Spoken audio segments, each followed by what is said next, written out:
I'm the Reverend Allison Miller, and I have the privilege of serving the Morristown Unitarian Fellowship. We are a spiritually alive, radically inclusive, and justice-centered community that gathers to inspire, connect, and serve together in ways that lead to greater healing for ourselves, our neighbors, all beings, and our earth. We are grateful to participate in this collaborative summer, and we affirm that we are in this together. Hi, I'm the Reverend Emily Bogus. I'm Reverend Dr. Robin Tanner. I'm Dr. Tuli Patel. We are the leadership team at the Beacon Unitarian Universalist Congregation, located in Summit, New Jersey. Our mission is to be radically inclusive, to feed the human spirit, and to heal the world. We affirm that we are in this together.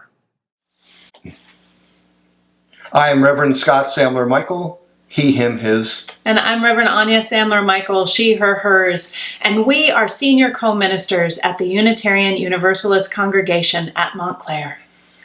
Grounded in faith, we come together to nurture the soul, inspire hope, and bring into being a more just and loving world. And we affirm that we are all in this together. Greetings from Lincroft, New Jersey. I am the Reverend Virginia Jaraka Ernst, co-minister at the Unitarian Universalist Congregation of Monmouth County. And I am co-minister, the Reverend Craig Rubano. At UUCMC, our mission is to create community, transform ourselves, and transform the world. And we are in this together. Good morning, Beacon Unitarian. This is Jermaine Kripe checking in from my house in Maplewood with my family. This is Rick. Alice. And we are here to light your chalice this morning. So please, wherever you are, kindle a light using these following words. We light this chalice for the light of truth and reality, the warmth of love and compassion, and the fire of commitment and promise. We light this symbol of our faith as we gather together.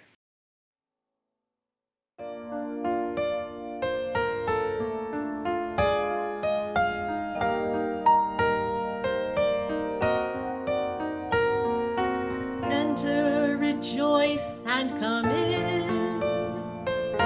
Enter, rejoice, and come in. Today will be a joyful day. Enter, rejoice, and come in.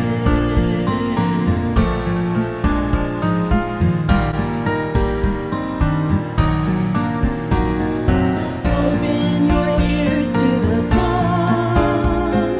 Open your ears to the song. Today will be a joyful day. Open your ears to the song. Open your hearts, everyone. Open your hearts, everyone. Today will be a joyful day. Open your hearts, everyone. Today will be a joyful day. Enter, rejoice, and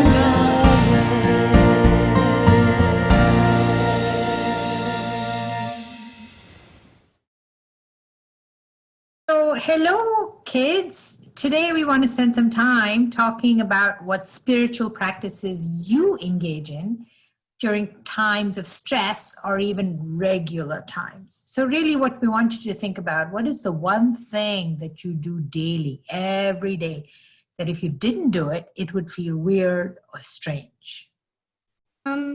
I have a discussion with my stuffed animals, and then I agree with them, and then I read a book, and then go downstairs and calm down and apologize. Without reading, I think I would be a lot more tense and stressed out than I was with reading, because personally for me it's relaxing to just get lost in my own head and be able to read the book and be like implanted inside the story, and kind of think along with the different characters' perspectives. I read a lot of fiction, by the way. So yeah, without reading, I think I'd be, I think I'd be a lot more stressed, a lot more tense, and happiness wouldn't come to me as often. So whenever I practice martial arts or like I do a small indoor workout, I'm kind of like just getting rid of all of this excess energy I have from like being stuck inside, and it feels relaxing because then after, like, I feel like my brain is moving like more slow, and that like that it just makes everything feel easier. So something that I usually do pretty much every day is that I always listen to music, mostly calm music, something to like help me relax, help me start my day. Or if like something happened during the day, like it'll help me like calm down and like help me not get mad or stressed or something. Thank you all for sharing. That was great. For some people, what they do daily and what keeps them grounded, what we call spiritual practices, is lighting a chalice. Yes, such a wonderful act where the bowl or the holder represents the people who have gathered, even if they are in our imaginations or our memories, and the flame is the light that each one of us has within us. Julie, I've often wondered, are we the only ones who light a chalice? What a great question, Jermaine. And it's interesting to think about the religions of the world. I know that in Hinduism, that a flame is used every time we do an arti, which is you take a plate and there's a flame on it and you circle the deity or the person or whoever you're wanting to honor. It's a ritual that you do in worship. And for Zoroastrians, I know that their places of worship are called fire temples because the flame stays lit within that temple. Thanks for reminding me about the religions of the world, Julie. I know that Christians light candles regularly as important rituals in their worship services or at certain holidays. And then our Jewish cousins, the lighting of the Sabbath candles every week when they engage in their Friday night start of Shabbat. Yes, and in Buddhism, the light is often used to speak in terms of enlightenment, like the clarity of mind that you can achieve through meditation and reflection. So even the word enlightenment makes in reference to light, right?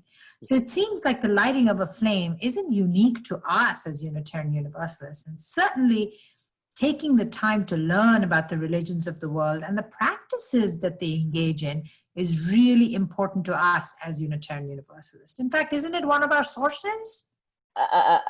Sauces or sources? What'd you say? Sources, not sauces. Okay. So we have not just 7 principles, but each one of them is rooted in a source, in a place of inspiration, and there are 6 of them. The one that we're talking about today is wisdom from the world's religion, which inspires us in our ethical and spiritual life. So kids, when you're having dinner with your loved ones, ask them what they do to keep calm. What practices do they engage in? And you can share what you do daily. That would feel strange if you didn't do it. So share that with them. And ask if they know about any other religions of the world and if they light flames, and then you can share what you learned today. Bye. Bye.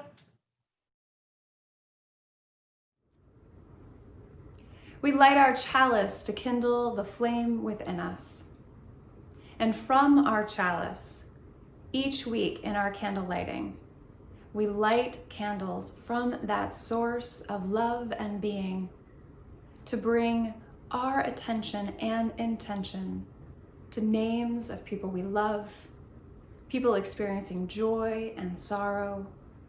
We bring our intention and attention to places that are celebrating and that are mourning. And so this morning, we light candles from our chalice and bring our candles of attention and intention into the community of Unitarian Universalism.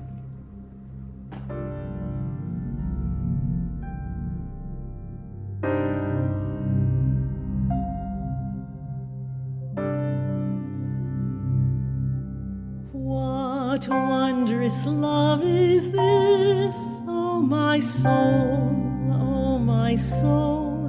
What wondrous love is this, oh my soul?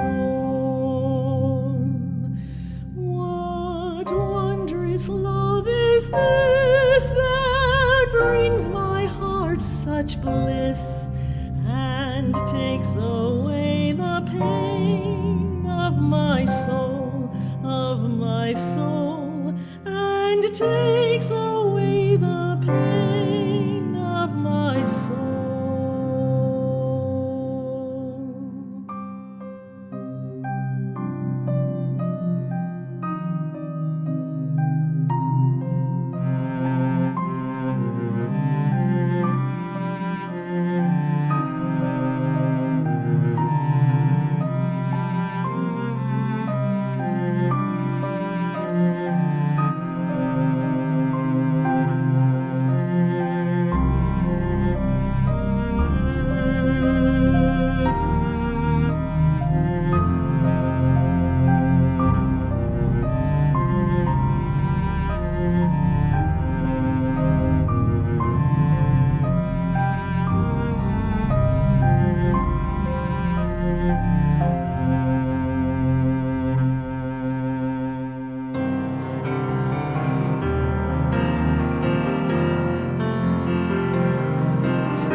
I will sing with thanks unto the end. I will sing.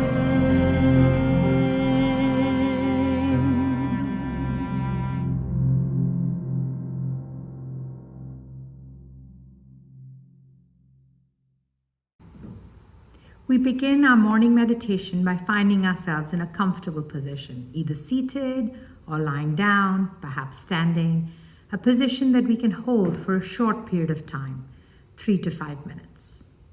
We can gently close our eyes or gaze at a spot in front of us or consider a focal point such as a lit candle or chalice. Settling in, we take measure of where we are in our physical bodies, taking stock of our physical, internal weather system and climate.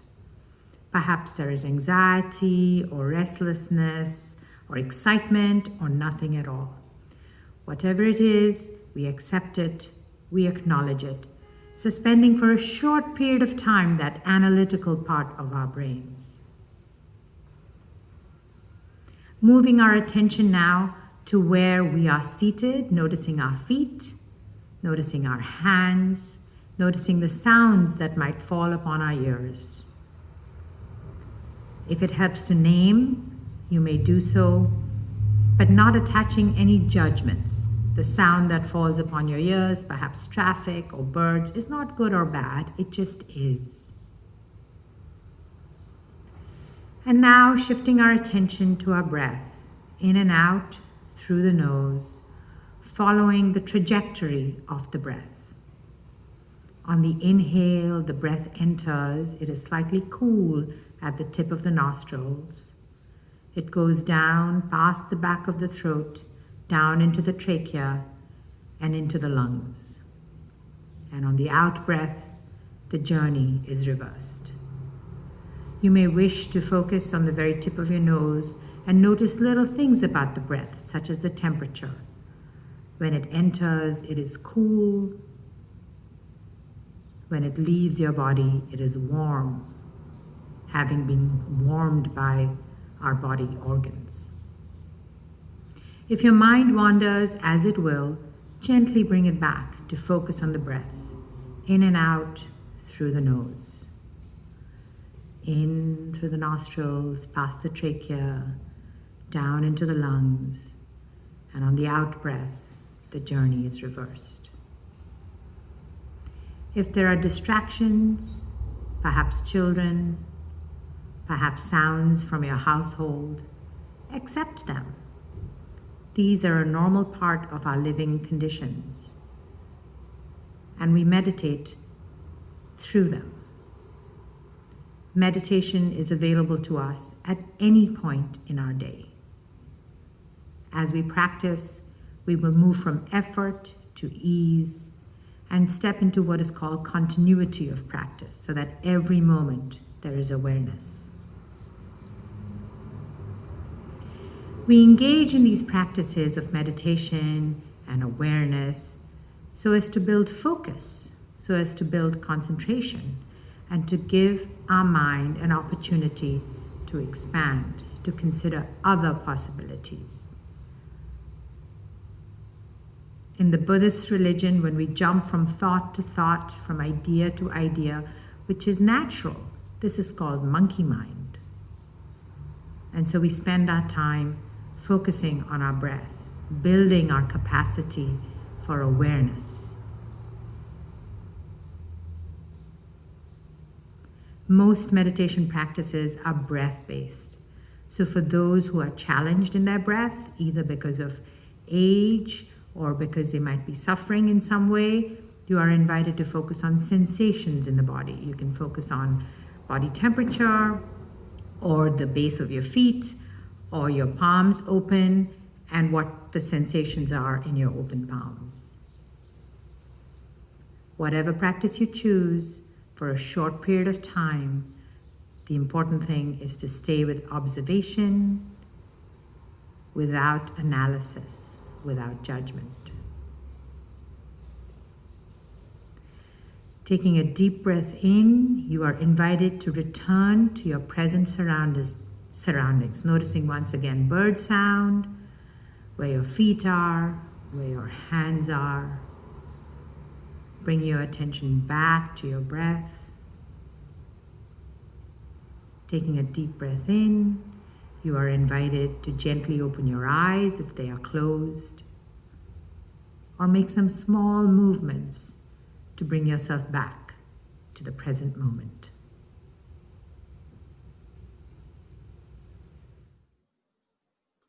Good morning. I'm Missy Rogers, and I serve as the co-chair of Beacon Stewardship Team in Summit.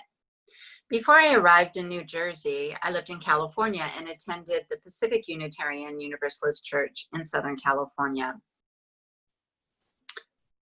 I attended there the first time with a thought in my head of, is there something about being human that maybe I haven't been attending to in my life? And from day one, I realized this is the place for me to further contemplate that. So when I moved to New Jersey and knew only less than a handful of people, I started attending Beacon because I knew that I also needed to start building community. And it has been a lovely place to continue down my path and to build community. This morning, we invest in the power of our transformative communities in Summit, in Morristown, in Montclair, and Lincroft through our offering.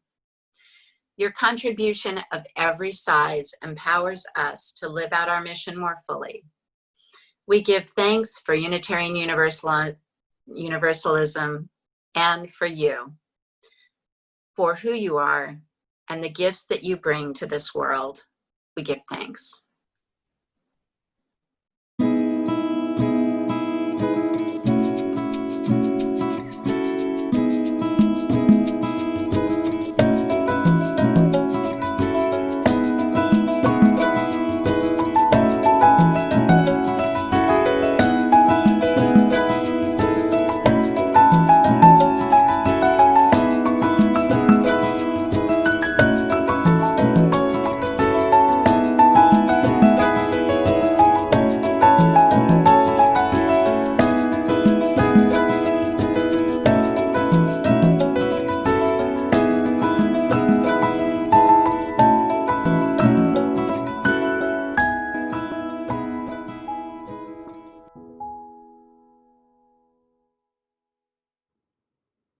My family has a list of household chores, and each one of us takes responsibility for a few chores. It's how we know who's responsible. What is not on my list is snow shoveling. Why? Because my back seizes up in spasms. I'll be walking from one room to the next, and out of the blue, there it is. I can barely walk. So I knew what I was in for when I found myself shoveling snow on the walk on one stark, cold, blue-skied morning. Our designated snow shoveler was conveniently away. I scrolled through my list of podcasts and I clicked on the latest in the vain hope that I might catch up. It was an interview with Rebecca Lyons. Lyons is a superstar in a lot of ways. She and her spouse launched a fantastic nonprofit as they nurture and care for not one, but 4 children. In addition, Rebecca Lyons writes best-selling books, speaks nationally before packed crowds, pre-pandemic, of course, and has appeared on multiple news channels. She is everything that women are applauded for these days. But here's the thing, and also the reason that I actually clicked on the interview. Lyons was not being interviewed for her next amazing professional feat. No, she was opening up about living with ongoing, recurring panic attacks.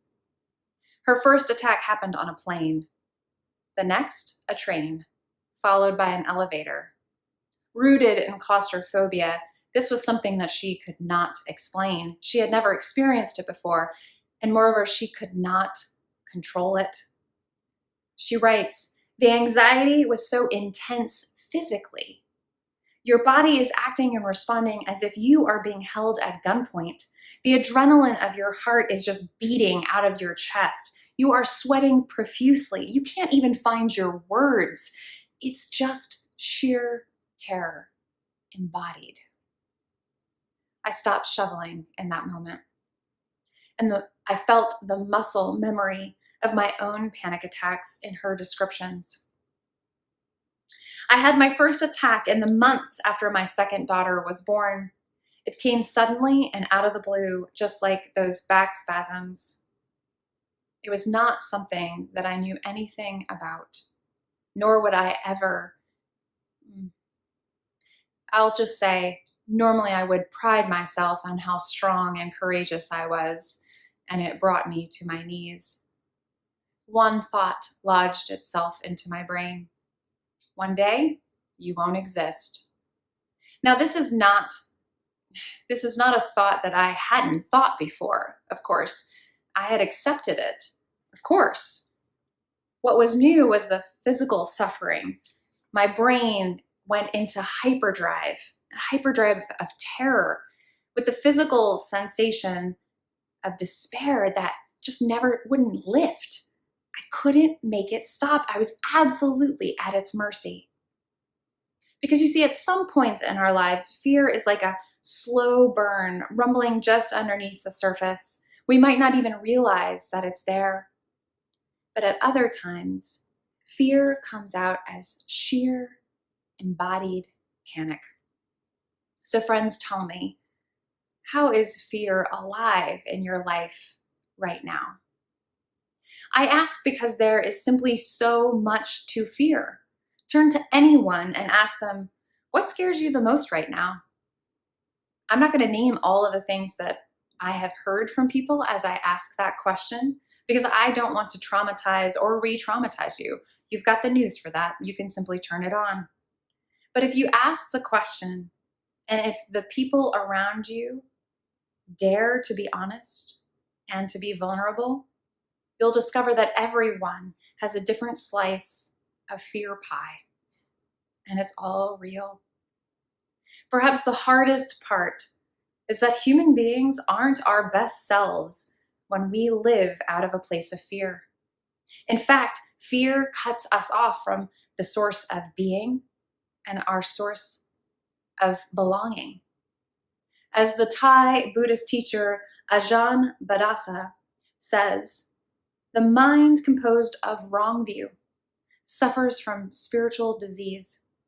It sees falsely, and seeing falsely causes it to think falsely, to speak falsely, and to act falsely. Fear is the antithesis of faith. That's why the angels greet human beings with the words, "Fear not, fear not." That's our sacred task as human beings, to fear not, to dare to do so. Now, I can hear you. I hear it in my own mind, right? Fear not. How do we do that? In my own ongoing healing from embodied fear and trauma, I learned that my impulse is to fight or to flight. To either fight the fear head on or to run like hell. How do I make it stop? How do I make it stop? However, one of the ways that I've learned to truly fear not is to face it with compassion and to ask with curiosity, what do I have to learn from you? What do you have to teach me? Now, this cannot happen in the grip of an attack. I have learned sometimes we're too paralyzed to do much at that moment. Compassion and curiosity, that happens in my daily spiritual practices. It happens when I create intentional time for rest and renewal each day. Just like I create an intentional time to stretch my back and to make it powerful because I know one day I am going to have to shovel the snow and I need my back to be strong. The same is true of my spirit. I need it to be strong because fear is there.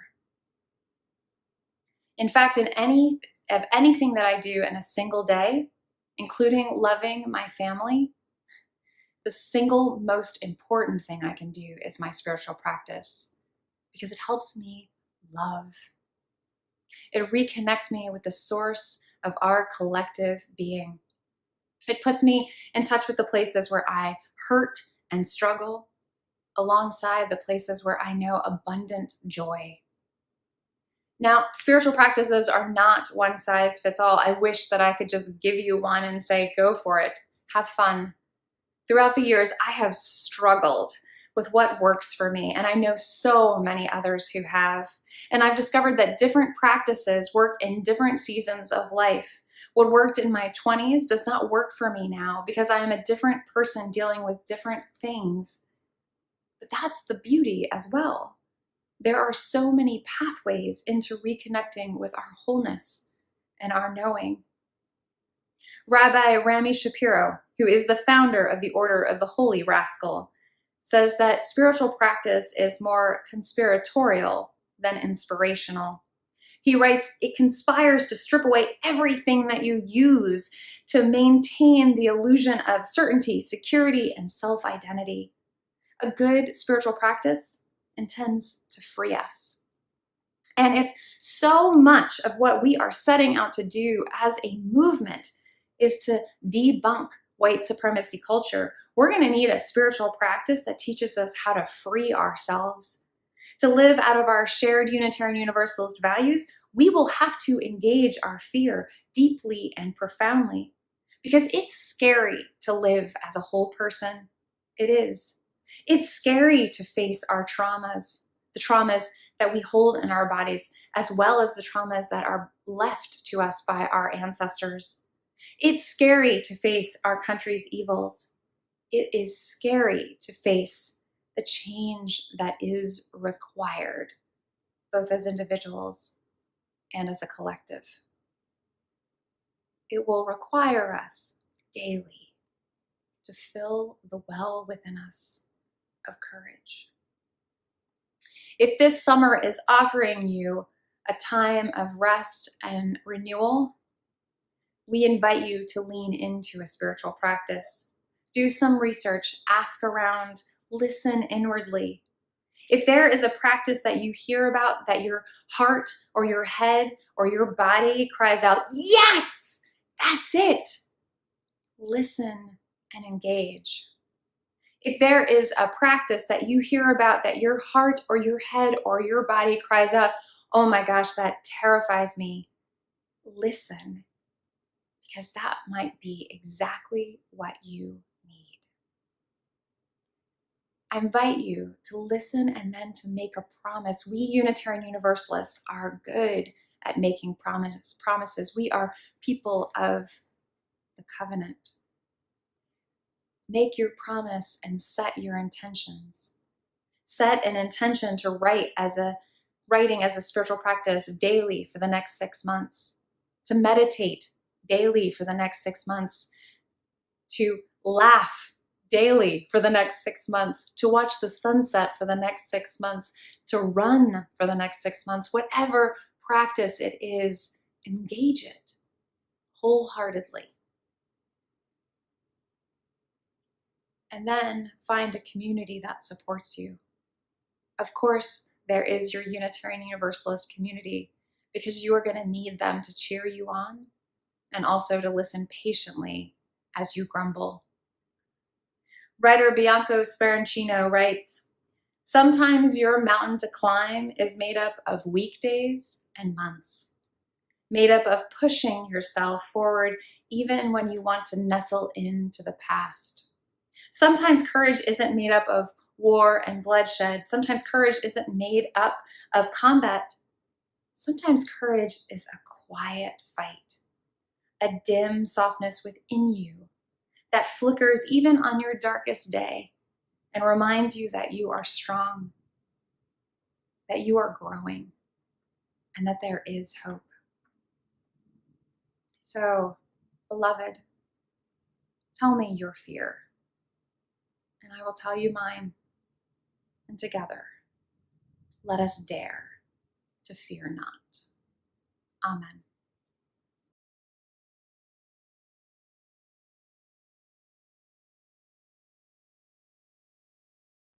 I know this rose will open. I know my fear will burn away. I know my soul will unfurl its wings. I know this rose will open.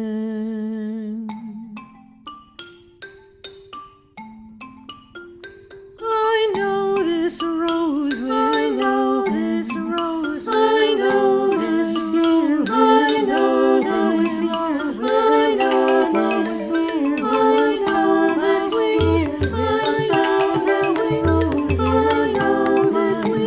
I know this wings. I know this rose. I know this rose. I know my fears. I know my fear. I know my soul. I know this wings. I know this wings.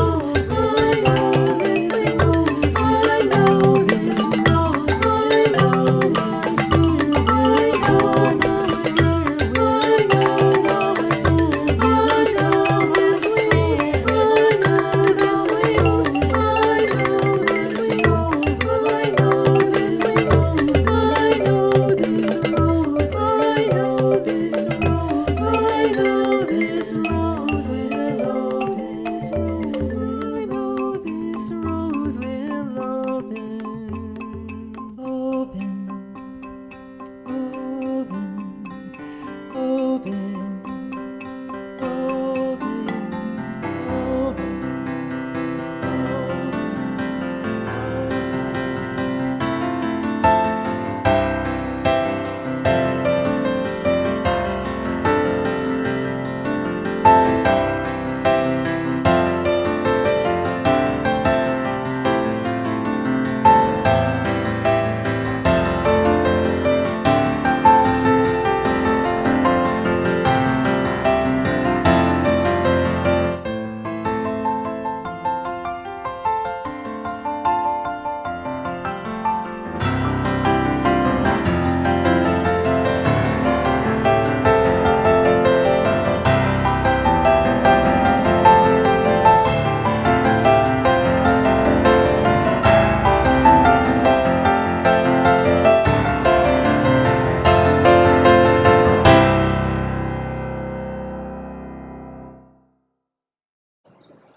When I went into seminary at Harvard Divinity School, Carl Scoville was and still is a bit of a legend there.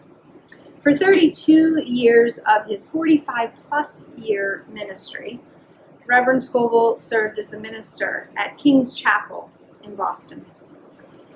Carl had been mentor to countless Unitarian Universalist ministers. And so when in my first year of seminary, a friend of a friend who was a mentee of Carl invited a bunch of us in order to meet with him just a few moments before he was to begin a retreat, we all immediately said, yes. I remember the winding trip to the wilderness, or what seemed like the wilderness, of western Massachusetts. It was deep in the midst of winter, and as we got out of the car, you could hear the crunch of the snow and the howl of a proper New England wind. We were all bundled up, and I remember the wool of my scarf was above my nose, and I had just about this much visibility to make out a figure in a doorway. It wasn't until I was nearly upon him that I realized it was Carl. As we sat down in this expansive retreat center that smelled like pine and must and meaning-making, Carl began to engage us in all manner of questions. I was at a point in my life where I felt incredibly unsure of myself, and so I didn't say much. Somehow the conversation turned to spiritual practice and the chalice, and Carl kind of rolled his eyes. I remember him saying, "Why is it that we Unitarian Universalists have to create paragraphs just to explain a ritual? Why can't we turn to deep and ancient ways of knowing with new revelation?" Immediately, it was almost as if what I was hearing couldn't compute. I, after all, in my student ministry, had just created an elaborate ritual including paper and water and crumpling and all manner of steps that were intimately explained in the order of service. And here Carl questioned even how we kindle the light of the chalice? Oh, no!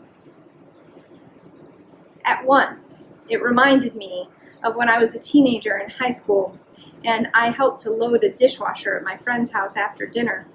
I remember her looking at me baffled at the way I would load a dishwasher, and then very kindly, she redid the entire thing for me. And of course, her method was far more effective, but I had been unable to completely see any other way to load a dishwasher. Or in college, when I was belting out the lyrics to Big Yellow Taxi on my dorm floor. You know, hey farmer, farmer, put away your DVDs. Like, put away your movies and those Seinfeld episodes and get out into nature again. That's right. You know it's DDT, the pesticide. It was a turning point.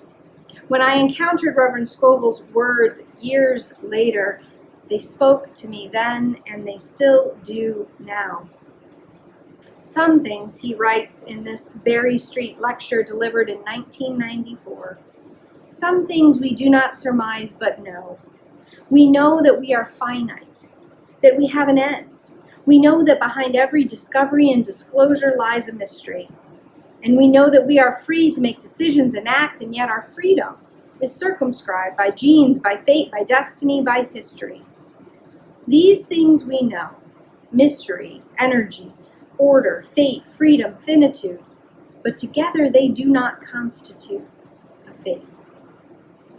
We also know that spirituality is not simply the product of fear, frustration, or bad digestion.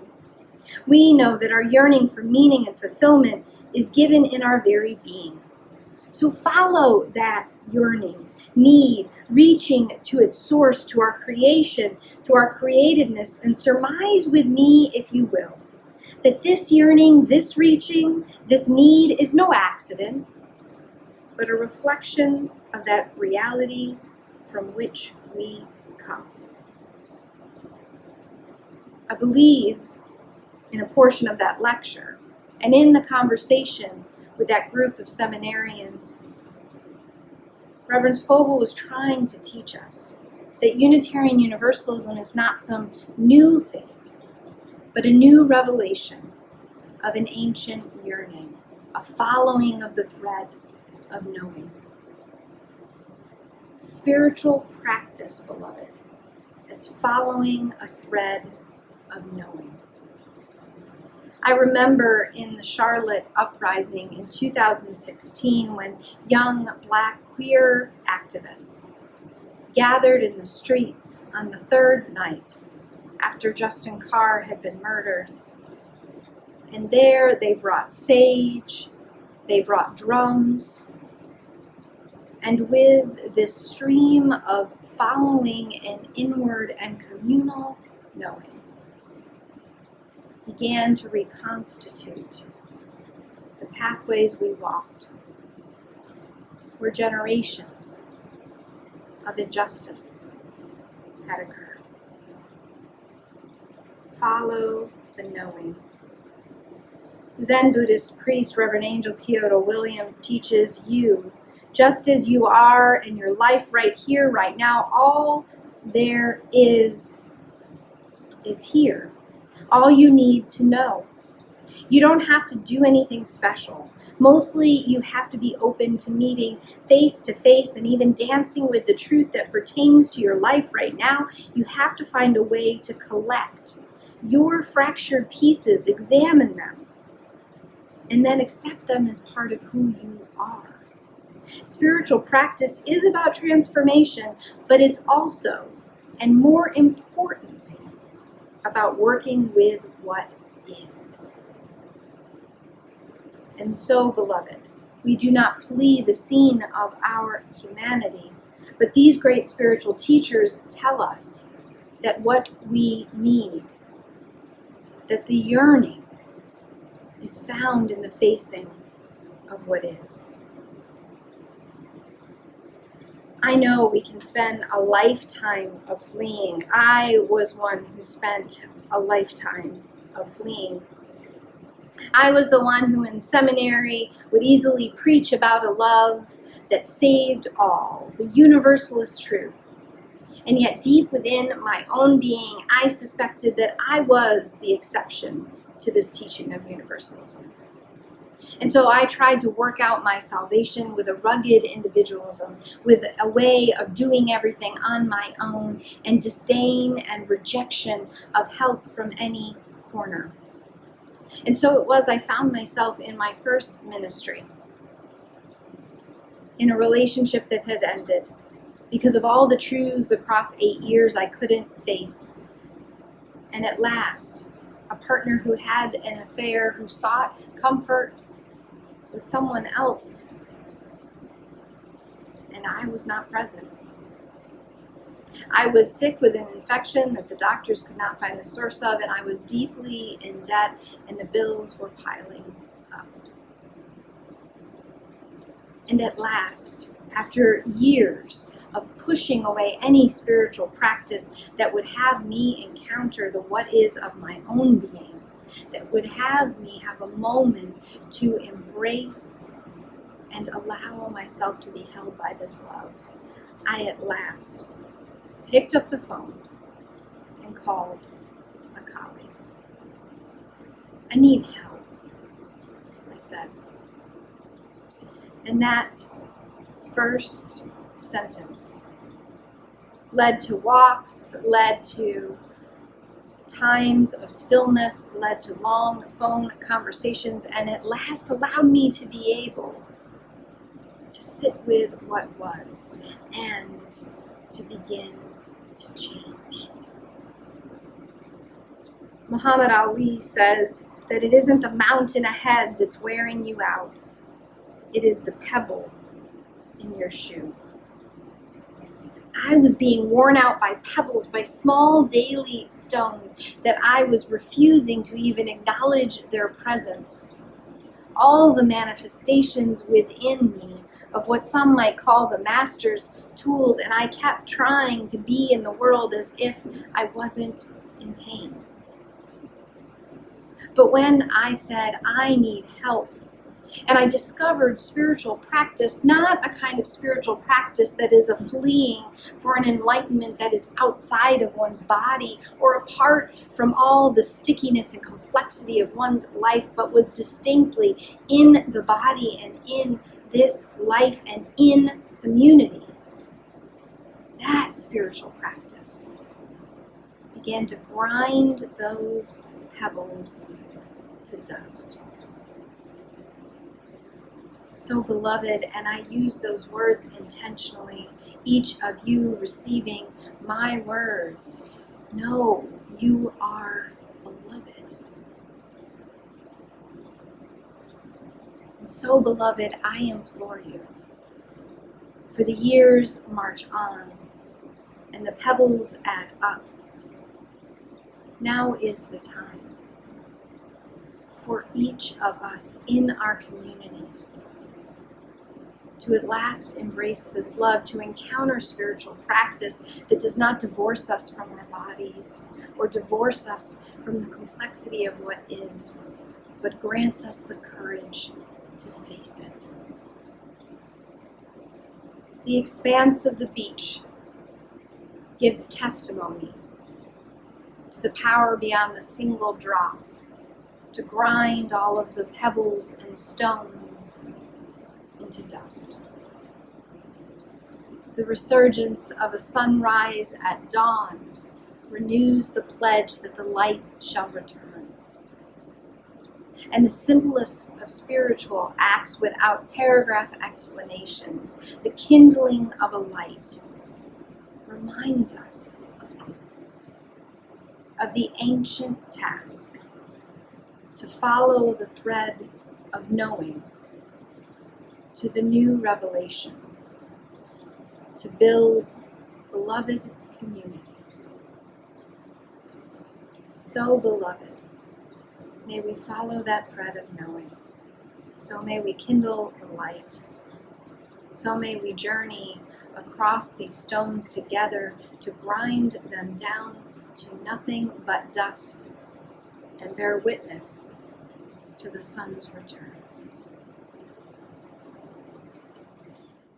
7, 8.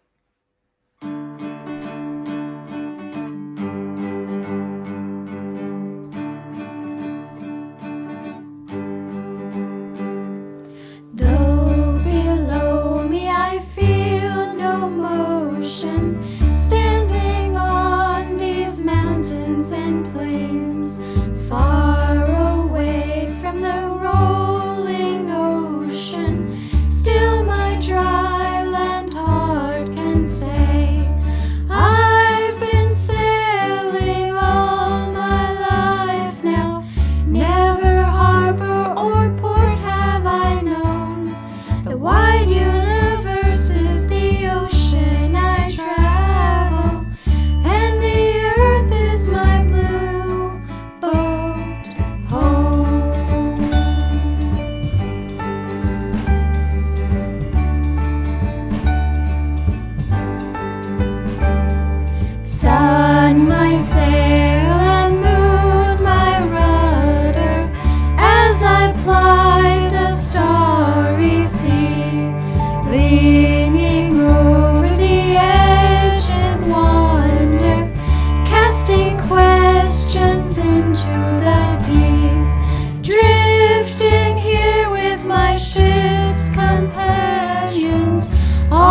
Reverend Dr. Rebecca Parker teaches that alone, none of us can save the world.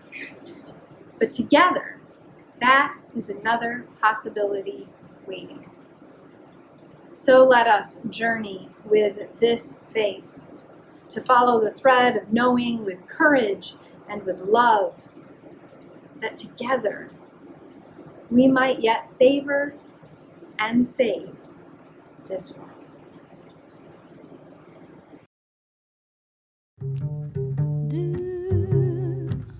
Do when that spirit says do. You got to do when that spirit says do. Do do do do. Do when that spirit says do.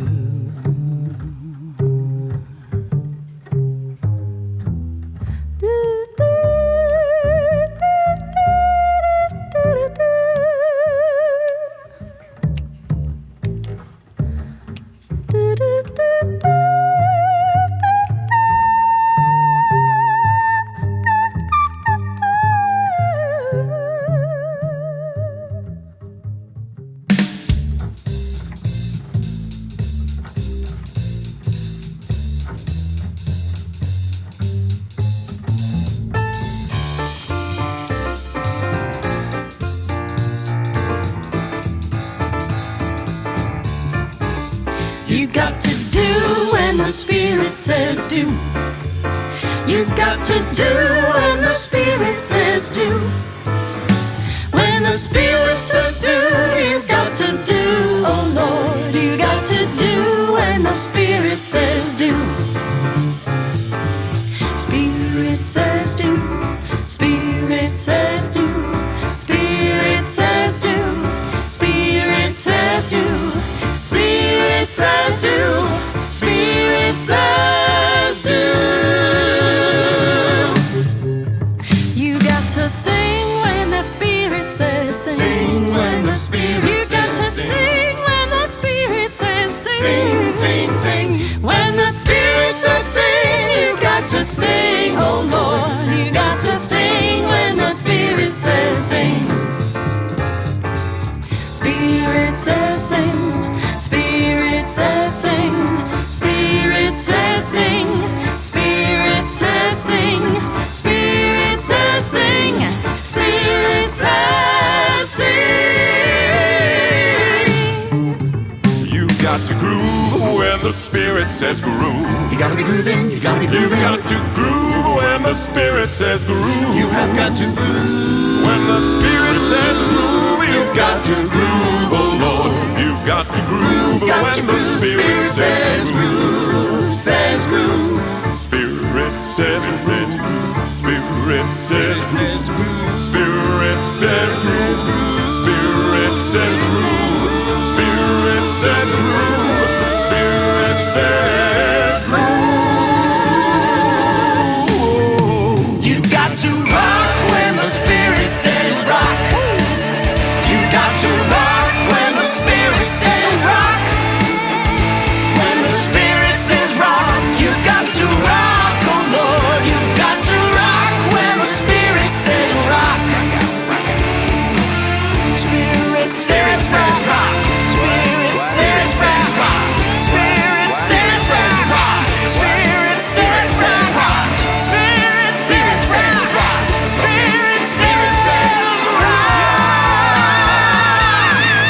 Check it. Yo, I had to call before I walk and now I do the 1-2 step. I heard the spirit and it said the groove, yeah. That's why I do my own shuffle, tapping feet, clapping hands. If you could talk, you could sing. If you could walk, you could dance. Spirit told me bless the track with the vocals, and I come around your city rocking with the locals. Fading out, got my eyes closed. I think the Lord talking to me, gotta get up all in my zone. Candle gazing after doing kundalini. I wrote it in my journal, trying to find the true meaning. It ain't gonna happen overnight, I really ain't stressing. I'ma get the blessing. I don't need Google directions, I just follow spirit. I think I start to hear it. The elders talk about alignment, I just start to get near it. Walk along the path, with or without a clue. When the spirit says do, I make it do what it do. Come on. Do when the spirit says do. Oh yeah. You got to do. Y'all know what it's like when the spirit says do. I mean, you just gotta do what it do. When the spirit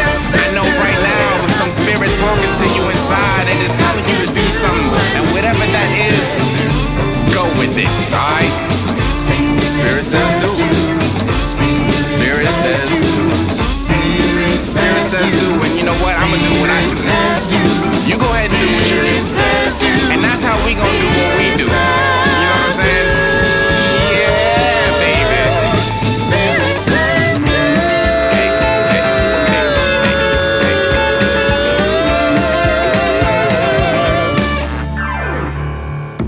Oh yeah.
When I breathe in,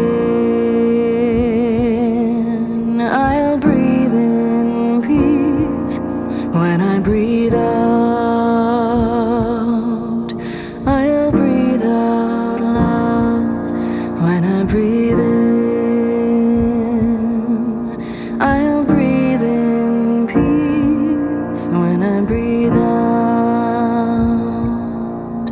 I'll breathe out love. When I breathe in, I'll breathe in peace. When I breathe out, I'll breathe out love. When I breathe in,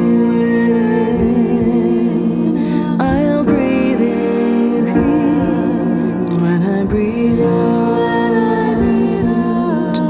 I'll breathe out love. When I breathe